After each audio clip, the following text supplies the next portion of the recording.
جیسا کہ پریشانیوں اور مصیبتوں سے بچے رہنے کا ایک ہی ذریعہ ہے کہ ہم رحمت للعالمین صلی اللہ علیہ وآلہ وسلم کی مبارک قدموں کے قریب ہو جائیں، اور قرب کا ذریعہ ہے درود پاک کی کثرت، اور محبت رسول اللہ صلی اللہ علیہ وسلم اور درود پاک کا آپس میں بہت ہی گہرا تعلق ہے۔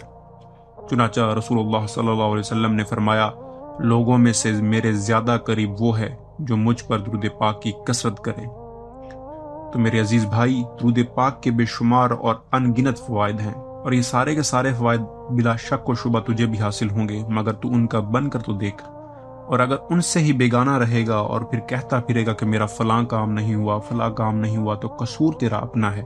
آفتاب تو پوری آب و تاب کے ساتھ طلوع ہو چکا ہے اور پورے جہان کے لیے بلکہ سب جہانوں کے لیے فیض رساں ہے، لیکن اگر کوئی اندھا کہتا پھرے کہ آفتاب نہیں ہے، سورج نہیں ہے، تو قصور اس کے اپنے اندھے پن کا ہے، نہ کہ آفتاب کا۔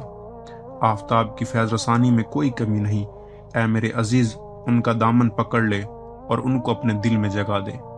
درۃ الناسین میں ہے، دل میں حبیب خدا سید الانبیاء صلی اللہ علیہ وسلم کی محبت و عظمت پیدا کر، کیونکہ جو دل ان کی محبت و عظمت سے خالی ہے، اس کے درود پاک پڑھنے کا وزن مچھر کے پر کے برابر بھی نہیں ہے۔ اے عزیز، حضور صلی اللہ علیہ وسلم ہی دین ہے، ان کی محبت ایمان ہے، ان کی محبت ایمان کا رکن ہے، ان کی محبت ایمان کی شرط ہے۔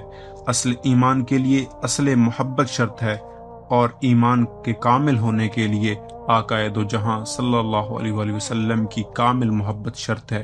نیز اسی میں ہے، جس دل میں محبت مصطفیٰ نہیں، اس کا ایمان ہی نہیں۔ لہٰذا سید دو عالم صلی اللہ علیہ وآلہ وسلم کی محبت ایمان کا رکن ہے، کہ کسی بندے کا ایمان محبت رسول اللہ صلی اللہ علیہ وسلم کے بغیر نہ ثابت ہو سکتا ہے، نہ مقبول ہو سکتا ہے۔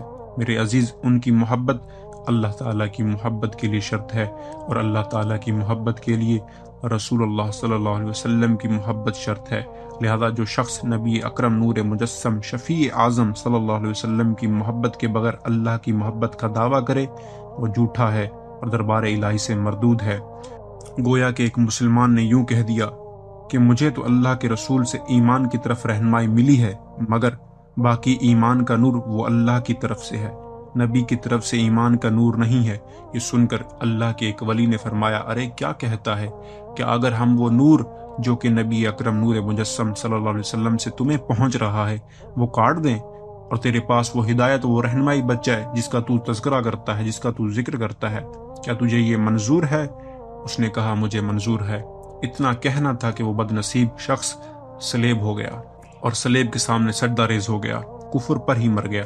نعوذ باللہ من ذالک، استغفر اللہ استغفر اللہ۔ دیکھیں تو صحیح کہ جو شخص اللہ کے رسول سے ایمان کی طرف سے ملنے والی رہنمائی کا منکر ہے، تو اس سے ایمان کی دولت ہی کٹ گئی، اس سے ایمان کی دولت ہی لے لی گئی، اس سے ایمان کی دولت ہی چھن گئی۔ اللہ تبارک و تعالیٰ سے دعا ہے کہ ہمیں رسول اللہ صلی اللہ علیہ وسلم کی محبت میں ان پر درود پڑھنے کی توفیق عطا فرمائے۔ مزید ایسی اچھی اچھی باتیں سننے کے لیے ہمارے چینل کو سبسکرائب کریں، ویڈیو کو لائک اینڈ شیئر کریں۔